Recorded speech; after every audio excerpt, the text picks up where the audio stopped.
Hello viewers, সবাইকে আমন্ত্রণ Waker footwear presents lifestyle 24 এ জীবনযাপনের নানা খবর নিয়ে আপনাদের সাথে আছি আমি সূচনা হাসান। বিত্তবান প্রবীণ নারীরা পাশে দাঁড়িয়েছেন সমাজের অবহেলিত দুস্থ প্রবীণ নারীদের, নিজ হাতে তুলে দিয়েছেন উপহার। আসছে ৮ মার্চ নারী দিবস ঘিরে এজিং সাপোর্ট ফোরামের এই উদ্যোগ, যা আয়োজিত হয় কল্যাণপুর পোড়াবস্তিতে। পর্দায় সমাজের দুই স্তরের প্রবীণ নারী, একদিকে উপহার তুলে দিচ্ছেন যারা বিত্তবান, অন্যদিকে যারা নিচ্ছেন অবহেলিত বস্তিবাসী। প্রবীণ হলে জীবনে কখনো কখনো নেমে আসে নানা ঘাত প্রতিঘাত, শরীরও সায় দেয় না সবসময়। তাই তো প্রবীণদের কষ্ট উপলব্ধি করে অসচ্ছল মানুষদের জন্য এই উদ্যোগ। প্রবীণদের নিয়ে কাজ করে এমন সংগঠন এজিং সাপোর্ট ফোরামের উদ্যোগে নারী দিবস উপলক্ষে রাজধানীর কল্যাণপুর পোড়াবস্তিতে দেয়া হয় এমন উপহার। এই অসহায় দরিদ্র বস্তিবাসীর মাঝে আপনারা কিছু শাড়ি লুঙ্গি উপহার দিয়েছেন, এই জন্য বস্তিবাসীর পক্ষ থেকে আপনাদেরকে ধন্যবাদ জানাচ্ছি। সহযোগিতা করেন, হেরা যে কোনো রকম একটু কিছু ঋণ টিন দিলে বা ঋণের মাধ্যমে টাকা পয়সা দিলে একটু কিছু ব্যবসা বাণিজ্য করে খেলো, একটু কাপড় বেচলো বা একটু দোকানদারি করলো। মেয়ে আছে, তারপরে বিপদ দিয়া দিছি, 3টা ছেলে আছে, বিপদ করিয়া চলিয়া গেছে। এখন আছি আমরা বুড়িয়া বুড়িয়ে 2 জন। আজকে আমরা দেখে গেলাম যে ওনাদের প্রবলেমগুলো কি কি, এরপরে হয়তো তাদের সমস্যাগুলো অনুযায়ী আমরা তাদেরকে মানে আলাদা আলাদা করে ডায়েট প্ল্যান দেওয়ার চেষ্টা করব। আয়োজনে পোশাক উপহার ছাড়াও ছিল পুষ্টি পরামর্শ, ডায়াবেটিস চেকআপ সহ স্বাস্থ্য সম্পর্কিত নানা সহযোগিতা। প্রবীণদের জীবনের গতি সহজ করতে ধারাবাহিক এমন উদ্যোগ নেওয়ার আশ্বাস এজিং সাপোর্ট ফোরামের। প্রান্তিক মানুষরাও পাবেন যে সুবিধা। আমরা সবাই একদিন প্রবীণ হব এবং এই জন্য একটা সহানুভূতিশীল সমাজ গড়ে তুলতে হবে। আজকাল দেখছি সবাই বাড়িতে মা বাবাকেও রাখতে চায় না, বের করে দিচ্ছে সম্পত্তির জন্য।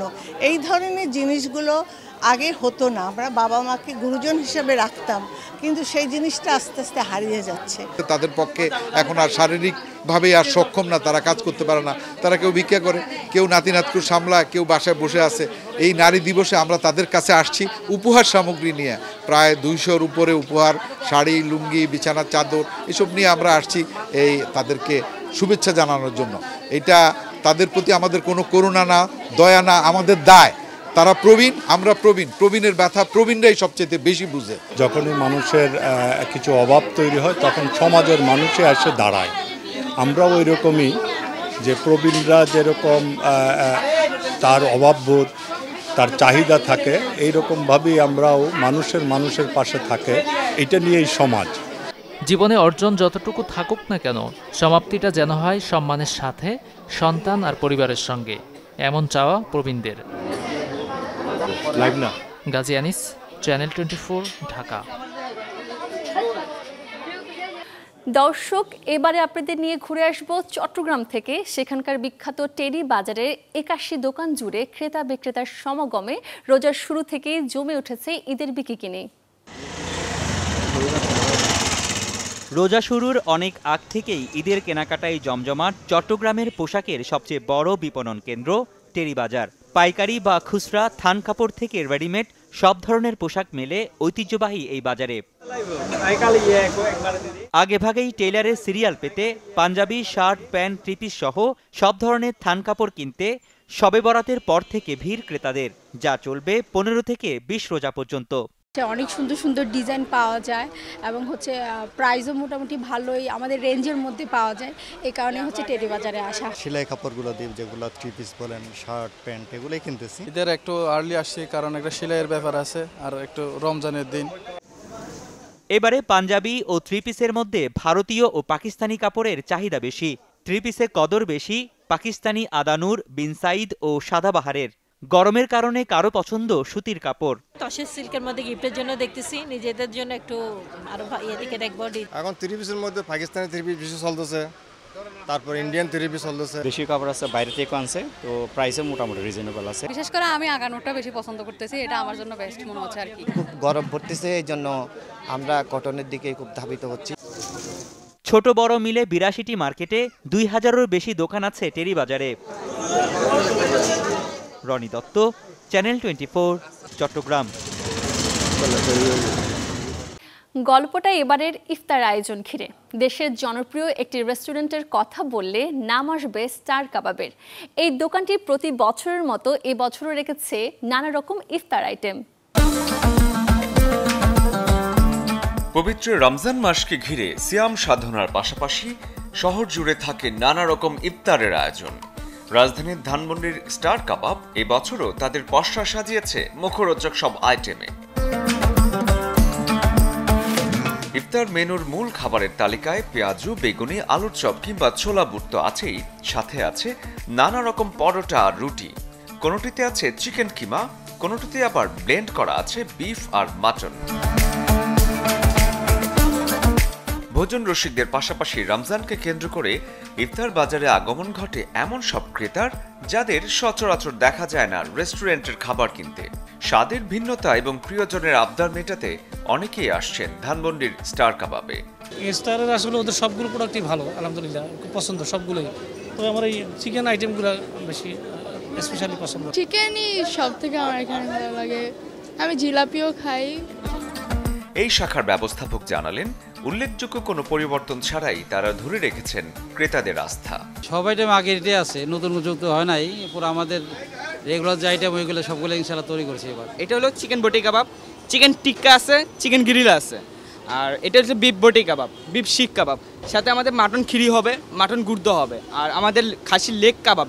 শাহি স্পেশাল ঘিয়ে ভাজা জিলাপি আপনারা কেজি হিসেবে বিক্রি করতেছি 400 টাকা কেজি। এখানকার মুখরোচক কাবাবের সুখ্যাতি পুরো ঢাকা জুড়ে। হারিয়ালি কিংবা আদানি কাবাব, তার সাথেই আছে চিকেন তন্দুরি আর বিফ শিক কাবাব। তবে বিকেলের দিকে সব ফুরিয়ে যায় প্রতিদিন। এখানকার মাটন হালিমের চাহিদা বছর জুড়ে থাকলেও রমজানের বিকেলে এক ধাক্কায় ফুরিয়ে যায় সব মাটির হাঁড়ি। স্টার্টিং হচ্ছে 250 করে, তারপর থেকে আমাদের আছে 600-1600 টাকা লাস্ট। হালিম ছাড়াও চিকেন আইটেম আছে, তারপরে জিলাপিটা খুবই স্পেশাল হয়। এছাড়া মাঝে মাঝে মাঠাগুলো নিয়ে থাকি। নানা রকম খাবারের ভিন্নতা আর স্বাদের বৈচিত্র্যে ঢাকার ইফতারের কথা কে না জানে। সময় সুযোগ করে চাইলে আপনিও ট্রাই করতে পারেন। শরীফুল হক, চ্যানেল 24, ঢাকা। নিজের ও পরিবারের সবার নিশ্চিত জীবনযাপনে চাই একটা কর্মসংস্থান। যারা চাকুরি খুঁজছেন কিংবা ক্যারিয়ারে আরও এক ধাপ এগিয়ে যেতে চাইছেন, তাদের জানাবো কোথায় কোথায় আছে ভ্যাকেন্সি, যেখানে যোগ্যতা অনুযায়ী করতে পারবেন আবেদন। যারা সরকারি চাকরির খোঁজ করছেন, তাদের জন্য স্বাস্থ্য ও পরিবার কল্যাণ মন্ত্রণালয়ের স্বাস্থ্যসেবা বিভাগের অধীন মানিকগঞ্জ সিভিল সার্জনের কার্যালয়ে রাজস্ব খাতে বিভিন্ন গ্রেডে কর্মী পূর্ণ নিয়োগ বিজ্ঞপ্তি প্রকাশ করেছে।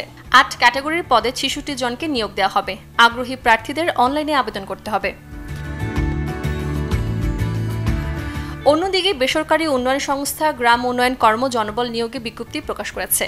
সংস্থাটি চলমান মাইক্রোফিন্যান্স কর্মসূচিতে 6 ক্যাটাগরিতে 735 জনকে নিয়োগ দেবে। আগ্রহী প্রার্থীদের সরাসরি কুরিয়ার বা ডাকযোগে আবেদনপত্র পাঠাতে হবে। মাসিক বেতন, সাকল্য অন্যান্য ভাতা সহ 48,609 টাকা। বেসরকারি গবেষণা প্রতিষ্ঠান Centre for Policy Dialogue CPD নিয়োগ বিজ্ঞপ্তি প্রকাশ করেছে। প্রতিষ্ঠানটি গবেষণা ইন্টার্নশিপ পদে একাধিক জনবল নিয়োগ বিজ্ঞপ্তি দিয়েছে। আগ্রহী প্রার্থীদের অনলাইনে আগামী 6 মার্চ পর্যন্ত আবেদন করতে পারবেন। নির্বাচিত প্রার্থীরা মাসিক বেতন ছাড়াও প্রতিষ্ঠানের নীতিমালা অনুযায়ী আরও বিভিন্ন সুযোগ সুবিধা পাবেন। Desk report, channel 24। এই ছিল ওয়াকার ফুটওয়্যার প্রেজেন্টস লাইফস্টাইল 24 এর আজকের আয়োজন। জীবনযাপনের নানা খবরের সাথে দেখা হবে আগামী রবিবার। সে পর্যন্ত সবাই ভালো থাকুন, সুস্থ থাকুন, অবশ্যই চোখ রাখুন চ্যানেল 24-এ।